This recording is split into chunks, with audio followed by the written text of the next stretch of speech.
Namaskaram, everyone. I hope you're doing well.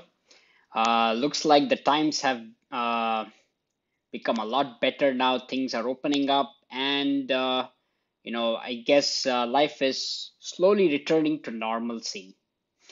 So this video today is going to be just an update on my previous experience sharing of having done the Angamardana practice regularly without a day's break. But just to give you a quick background about myself, my name is Aaditya Manjanath, and I'm a postdoctoral researcher at Academia Sinica in Taiwan, working in the area of quantum chemistry simulations. I had posted a video on the Yogi Ray channel a couple of months back about my Angamardana experience of having done the practice for about 4+ months at the time. And I had started my practice. I had started a mandala 40-day cycle essentially at the time on March 21st, 2021. But of course, the mandala got over many months ago, and I have been doing the practice continuously without a day's break. And in another 5 or 6 days from now, which I'm going to be having a 1 year anniversary ever since I started the everyday practice of Angamardana. So I practice Angamardana once a day in the evenings because I feel my body is more cooperative at that time and my muscles are a little more flexible than in the morning. So uh, as I had mentioned in my previous video, a lot of things happened. One is, of course, because I have been practicing every day without a day's break, uh, that hatha or stubbornness, as is being referred to in various Indian languages, including the Kannada language, that stubbornness was established in me. So just to give you a quick an example of what I mean by that is it doesn't matter.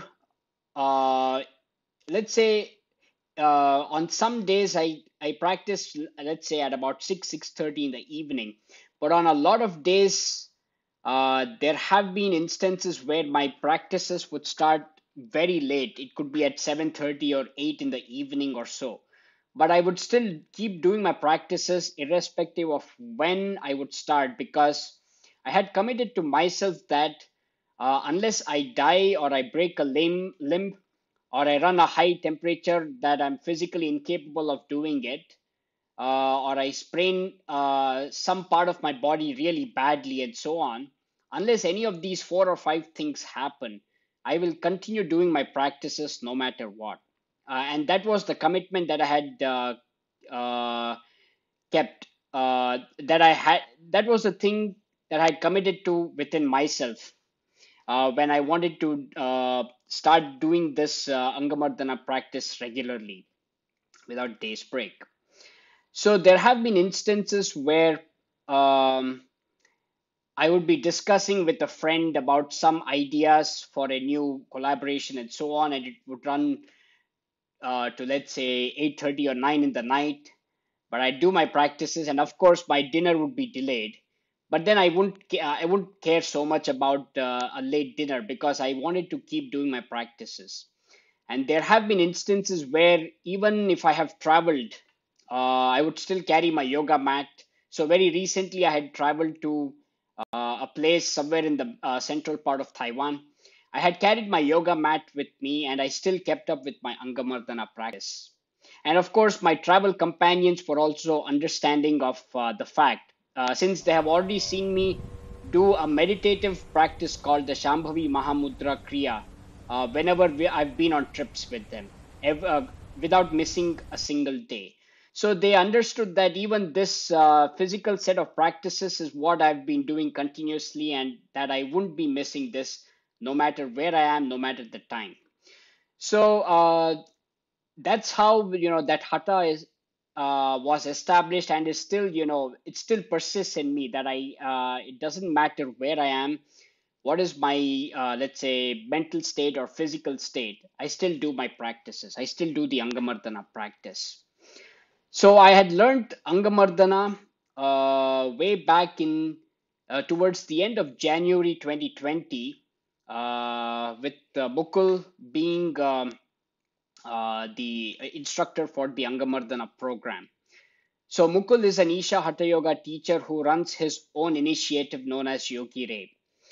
And I was inspired by his sharing a few days after the Mahashivratri event last year, 2021, where he talked about how his regular practice of Surya Shakti, a regular practice of 108 cycles of Surya Shakti that he had kept up for about 6 months leading up to that point, helped him a lot with keeping up with the hectic schedule during the volunteering process of the Mahashivratri event, and also his trek up and down the Veliangiri mountains.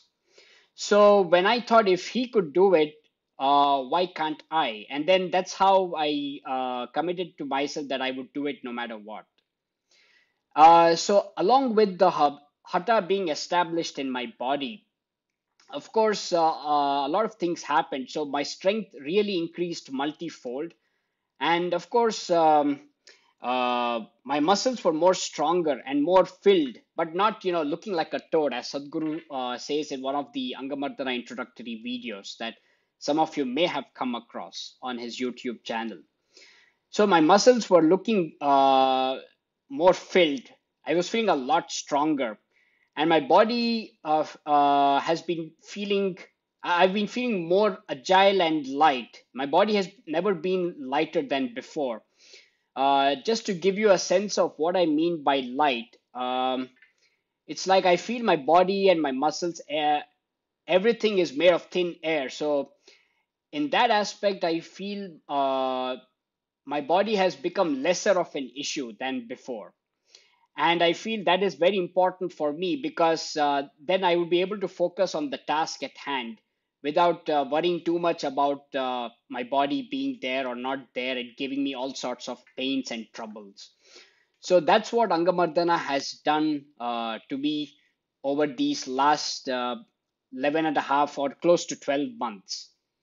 So of course, I am going to continue doing the Angamardana practice regularly every day. I'm not going to skip because when I've seen so much benefits that Angamardana has given me over the last 1 year, then it's very logical for me as to why I should not continue doing this practice. Why should I skip?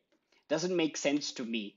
So I'm going to continue doing these practices, and if you have not done this practice before, I would recommend that you give this a try. You can find the nearest Isha Hatha Yoga teacher, or you can also join Mukul's class, which I think he'll be conducting a program soon.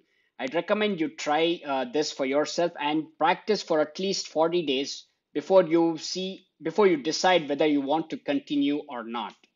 And for those who have already learned this practice and who may have had some had troubles keeping up with it, trust me, I've had a lot of troubles. It has been quite difficult, but then because I had committed to myself that I would do it no matter what, I just kept doing it. It didn't matter. There were some days when sometimes while doing the practice, my body would scream, "No, this is it. Let's skip this practice today." There were some days when my mind would be like, "No, you have this work to finish. So why don't you just skip it and just finish with the Shambhavi practice and then, continue with your work and so on." But I didn't listen to any of those. I kept doing no matter what. So, if you've already learned this practice, I urge you to please continue with it. You could restart a mandala if you'd like, and again see for yourself how in what ways it would change you or benefit you. I will also be linking the old previous sharing of my Angamardana experience in the description below, so you can take a look and see for yourself as to how I started out on this Angamardana journey. So, with that, I'd like to thank you all for your attention. Namaskaram, and please take care of yourselves and uh, build yourselves in all aspects of life, either physically or mentally or energy wise. Thank you very much once again. Take care. Cheers.